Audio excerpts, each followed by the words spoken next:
Internet is about to experience a dramatic and important change that will affect every user.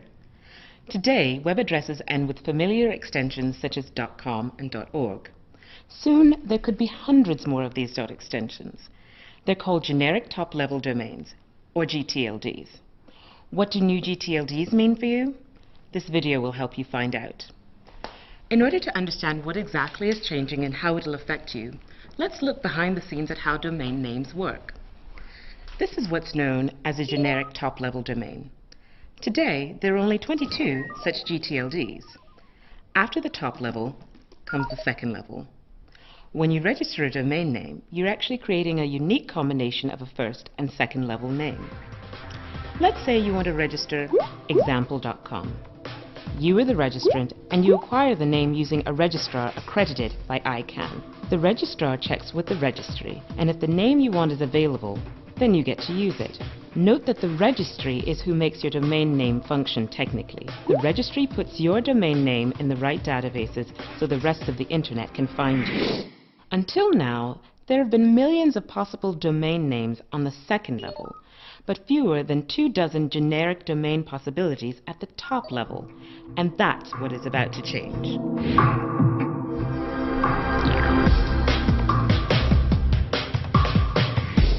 With ICANN's new gTLD program, the Internet namespace will expand.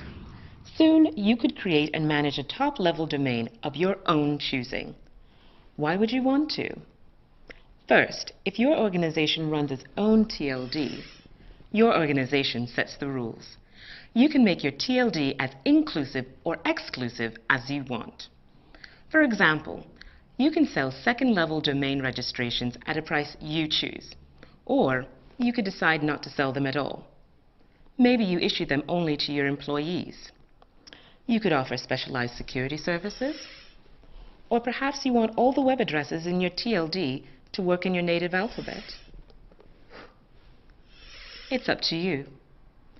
If you represent a community or cultural preservation group, a TLD might provide a rallying point where the Internet celebrates what you value.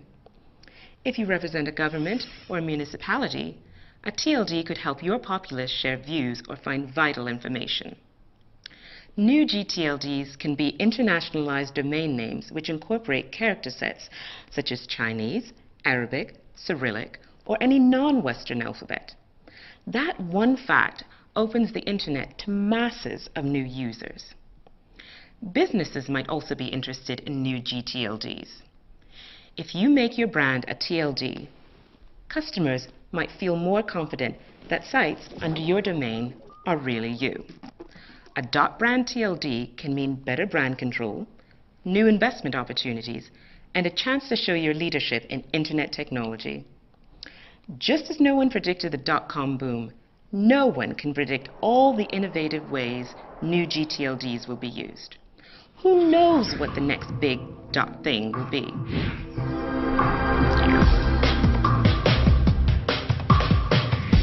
I've talked about why you would want your own gTLD.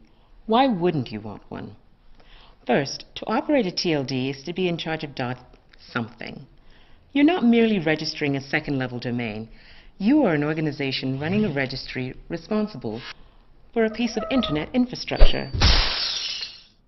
Second, operating a TLD takes a substantial investment. Just to apply for a generic top-level domain costs $185,000 or more. You need to be well capitalized to start and operate a TLD business. Third, this process is not fast. Applications will go through an evaluation that takes several months. A new gTLD won't be available for Internet users until almost a year after applications are first accepted. Finally, operating a registry requires skill in a lot of business realms, including technical, legal, financial, and marketing. To investigate the opportunities new gTLDs offer, you will be wise to get help from experts familiar with the domain name industry.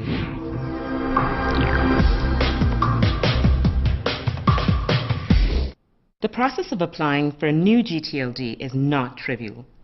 Your proposed new top-level domain must pass through several checkpoints, and so must your organization. You can learn all about the application requirements in a document called the Applicant Guidebook, available online. If you decide not to apply, you should still watch new gLTD's develop. You might spot new ways to compete or think of an innovative business model. And wouldn't you want to know if your competitors apply for a TLD? If anyone applies for your brand or your cause, you can object. So you should keep paying attention. The internet is changing. ICANN expects hundreds of applications for an incredible variety of new top-level domains that will introduce competition, innovation, and choice. Running a new TLD is not for everybody, but you have to admit the potential is amazing. The question that remains is, what will be the next big .thing? And the answer might be, you name it.